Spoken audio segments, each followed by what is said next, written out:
Hey everyone, and welcome to this explainer. Today we're unpacking the really fascinating reality of deploying AI agents. We're going to take some of the more complex concepts from vectoring AI and turn them into clear, easy-to-digest takeaways. If you are building, managing, or maybe just trying to wrap your head around the sudden explosion of autonomous AI systems, well, you are in exactly the right place.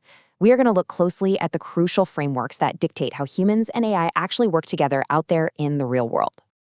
Okay, so let's jump right in with the million-dollar question that literally every product manager and developer is agonizing over right now.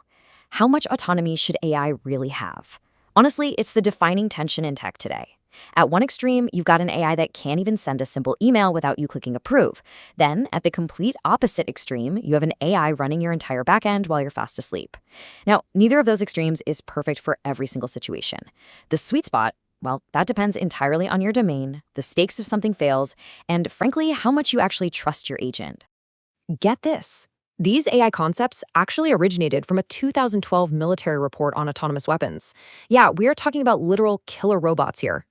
Bonnie Daughtry, writing for Human Rights Watch, established these three core classifications: in the loop, on the loop, and out of the loop, to describe the degrees of human control over lethal systems.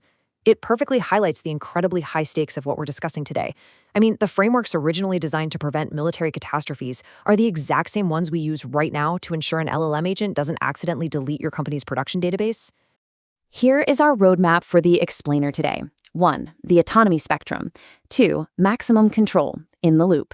3. Active monitoring, on the loop. 4. Governance and copilots. 5. Full autonomy, out of the loop. And 6. Graduating your AI agent. We'll fly through the whole spectrum and figure out how to safely level up your AI. All right, section 1, the autonomy spectrum. Let's zoom out and look at the big picture here. When we navigate the spectrum, we're fundamentally dealing with a massive trade-off between latency and scalability. As you move from having maximum human control down to zero human oversight, your latency drops and your scalability absolutely skyrockets. But it completely shifts your role as the human in the equation. When you are firmly in the loop, scalability is incredibly low because, well, you are the bottleneck. But when you move out of the loop, scalability is virtually infinite. The catch? You're flying entirely without a safety net. People love to think of AI as an on and off switch, right? You just flip it on. But actually, no. It's much more like a volume dial. Balancing risk and efficiency is the name of the game. You carefully dial up the autonomy to match the consequences of an error. If an error just means a silly typo in your weekly newsletter, go ahead, crank that dial up. But if an error means misdiagnosing a patient or executing a disastrous million-dollar trade, you better keep that dial turned way, way down. Moving to section 2, maximum control, in the loop. Let's look at our first stop on the spectrum. So, with the human-in-the-loop pattern, or HITL, the agent is completely and utterly dependent on a human to press approve or reject for every single step. In this setup, the AI is essentially just a highly capable researcher. It might say, hey, I searched the database, calculated the refund, and drafted an email to the customer. Should I send it? And then it stops, completely stops. It does absolutely nothing else until you give it the green light. You absolutely want to use this pattern when the stakes are catastrophic. Think about a medical diagnosis. Having a human bottleneck there is actually a required safety feature. You definitely wouldn't want a system prescribing medication autonomously. It's also vital for financial transactions, legal actions, and keeping regulators happy. Actually, the EU AI Act explicitly mandates this kind of human oversight for high-risk systems. But there is a major downside here, and that's user fatigue. If your agent is constantly nagging you for permission on trivial stuff, you're just going to start blindly clicking approve. And that completely defeats the purpose of having you in the loop to begin with. Okay, section 3, active monitoring, on the loop. What happens when we speed things up and remove that hard bottleneck? Notice the huge shift in mechanics here. Instead of sitting around waiting for a green light from you, the agent speeds ahead, while you, the human operator, simply hold a kill switch to abort or override if things go sideways. We call this human on the loop, or HOTL. The AI does the work in real time, and you're just actively monitoring the output stream. If the AI suddenly starts deleting the wrong files, you slam on the brakes. This on-the-loop setup is perfect for moderate risk or really time-sensitive operations, where humans can spot anomalies on the fly. Take algorithmic financial trading. If you wait for a human to approve every single microtransaction, you lose the trade, right? But you still want a human watching the overall behavior so they can pull the plug if the algorithm goes rogue. It's also amazing for content moderation. The AI processes a massive mountain of data at lightning speed, and a human is just there to supervise the flow and step in on those weird edge cases. On to Section 4, Governance and Copilots. Let's zoom out and look at patterns where you guide rather than dictate. With this pattern, your effort focuses entirely on strategy rather than the day-to-day tactics.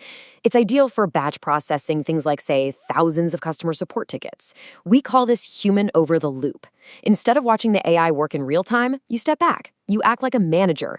You set the goals, define the constraints, the guardrails, and then review the aggregate results later. You aren't checking every single individual email the AI sends out. You're just reviewing the weekly report to make sure the AI stayed within the tone and policies you defined.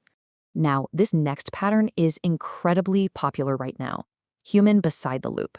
Think of tools like GitHub Copilot or using Claude to write code. The agent handles the heavy lifting of the really repetitive tasks while you inject the creativity and judgment. Neither one of you has sole control.